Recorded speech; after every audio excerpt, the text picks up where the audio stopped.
В этом видео мы разберем гласные в испанском языке. Мы узнаем, почему испанский язык заставляет улыбаться, нужно ли говорить в нос, почему в слове «карандаш» звучат 3 разных гласных звука и какие испанские гласные сильнее других. А помогать сегодня нам будет мой друг Гишермо. В испанском языке всего 5 гласных фонем. I, А, О, У. Носители русского языка превосходно их различают на слух, потому что в нашем языке есть те же 5 гласных и еще «ы» в придачу. Это огромное облегчение после английского, немецкого и французского, в которых больше десятка гласных фонем. Испанское произношение в общем более энергичное, чем русское, и гласных это тоже касается. Но похожие звуки найти можно. Начнем.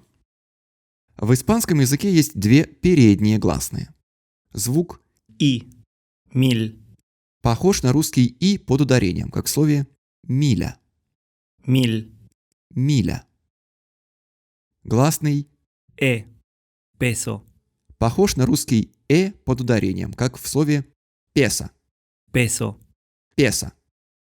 Главное не открывать рот слишком широко, как для «э» в слове «эму». Один испанский гласный центральный. А, басо, Он похож на русский «а» под ударением, как в слове «бас». басо, Бас. Для всех этих 3 испанских гласных губы вытягиваются в улыбку шире, чем мы привыкли в русском языке. И еще 2 испанских гласных задние. Испанский О, мода, похож на русский «о» под ударением, как в слове «мода». мода, Мода. Испанский У, бурро, похож на русский «у» под ударением, как в слове «бурый». бурро, Бурый. Оба задних гласных огубленные, то есть губы вытягиваются вперед трубочкой. Похоже, русские гласные тоже огубленные, но не так энергично, как в испанском. Теперь об аллофонах. Аллофоны – это конкретные физические варианты произношения логических звуков, то есть фонем. Например, в русском языке есть всего 6 логических гласных – и, ы, а, о, у. Но если внимательно прислушаться, то в русских словах можно различить не менее 13 вариантов этих звуков. И если кто-то использует неправильный аллофон, то это звучит как иностранный акцент или просто как непривычное произношение. Аллофоны русских гласных хорошо известны, и у меня на эту тему есть отдельное видео. А вот аллофоны гласных в испанском языке – это тема неоднозначная и довольно сложная. Дедушка испанской фонетики Томас Наварро Томас на слух различал в испанском языке 11 аллофонов и описал подробные правила, как выбрать нужный. Но современный фонетист Эухенио Мартинес Сельдеран это все-таки не подтверждает. Его исследование говорит, что точно классифицировать аллофоны испанских гласных нельзя, потому что они варьируют от региона к региону и даже от носителя к носителю. Поэтому не будем усложнять и не будем пытаться быть большими испанцами, чем Антонио Бандерас. В русском языке безударные слоги короче, чем ударные, и безударные гласные артикулируются более лениво. Некоторые гласные в безударном слоге вообще звучат одинаково. Если я скажу «лиса», это может быть и рыжая лиса, и зеленая лиса. А «налей» может быть и воды налей, и 6 налей. Другие безударные гласные в русском языке тоже редуцируются, хотя обычно мы не обращаем на это внимания. Но на самом деле «у» в слове «ухо» и в слове «уха» – это немного разные звуки. А вот в испанском незначительная редукция гласных в безударных слогах. Поэтому носителю русского языка надо следить за своими гласными, чтобы их не редуцировать на автомате. За безударными О, в испанском нужно следить особенно внимательно. Если произносить безударное О, как «а», то род слова может легко поменяться. chico, chica, Если редуцировать И, А, У, в испанском языке, то смысл не поменяется, но будет заметно иностранный акцент. Проведем эксперимент. Нам потребуется карандаш и скорпион. Сначала возьмем карандаш. Здесь у нас 3 ступени для фонемы «а». Первый аллофон – это максимально редуцированный шва. Следующий редуцирован чуть меньше, тут рот открывается пошире. И последний полноценный «а». Рот открыт шире всего. Карандаш. То есть логически мы воспринимаем здесь один и тот же звук «а», но физически мы произносим 3 разных гласных. А теперь аккуратно берем скорпиона. Alacrán. Все гласные четкие, открытые, и улыбка не сходит с губ. Alacrán. Так что не бойтесь скорпионов и следите за звуком A. В испанском языке есть носовые гласные. Но если, например, французские носовые гласные – это отдельные фонемы, которые влияют на смысл слова, то в испанском это просто аллофоны. Они появляются естественным путем для удобства произношения. Смотрите.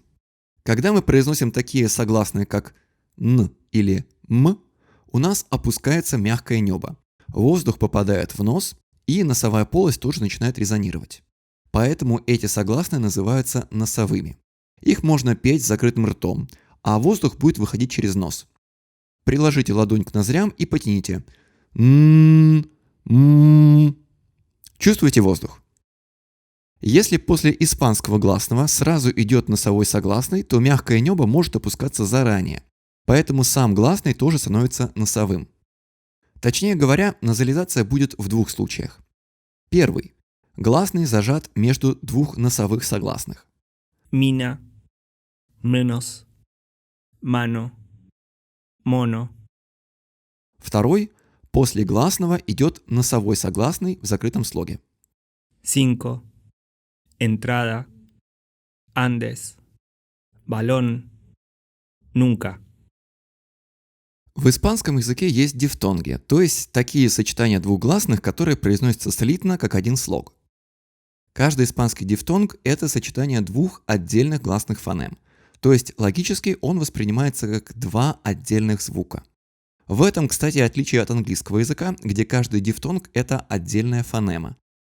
Так что заучивать каждый испанский дифтонг по отдельности не нужно. Классическая теория описывает испанские дифтонги так. Гласные I. U. называются слабыми, гласные E. A. O. сильными. Если в дифтонге 2 гласных разной силы, то сильный звучит дольше слабого. Если при этом слабый гласный стоит первым, то в транскрипции его обозначают символами J или W. Piel. Gracias. Radio. Puerta. Cuadro. Cuota. Если же слабый гласный идет вторым, то в транскрипции он обозначается символами I, U. Peine. Baile. Boina. Neutral. Pausa. Bow. В дифтонге может оказаться и 2 слабых гласных, тогда второй звучит дольше первого. Viuda. Buitre. Вот мы и получили 14 дифтонгов. Есть ли в русском языке дифтонги? Есть, причем именно в том же смысле, что и в испанском языке. В таких словах, как чай, бой, пей, буй, мы обычно произносим дифтонги. У нас полноценный гласный переходит в краткий «и». При этом мы воспринимаем такой дифтонг как 2 отдельных логических звука, то есть 2 фонемы. Поэтому это дифтонги с точки зрения физики, а не логики, то есть фонетические, а не фонологические дифтонги. Важно уметь отличать дифтонг от от зияния. Его еще называют хиатус. И дифтонг, и зияние – это когда 2 гласных идут подряд. Но дифтонг произносится как один слог, а зияние как 2. Чтобы правильно прочитать слово, ищите знак ударения.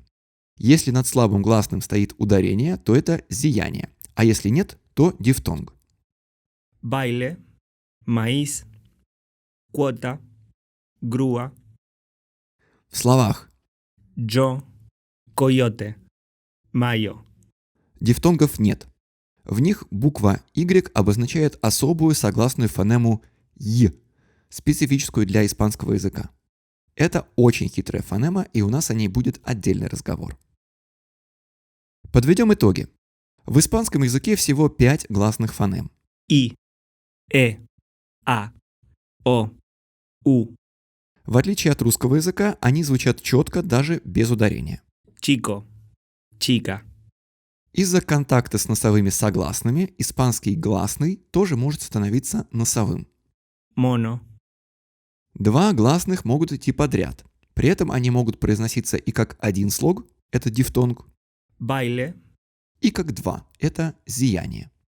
grúa, В следующих видео мы узнаем, почему испанский язык такой звучный, посчитаем, сколько гласных в слове Uruguay, познакомимся с многоликой испанской фонемой «й» и разберем другие испанские согласные. Там много интересного.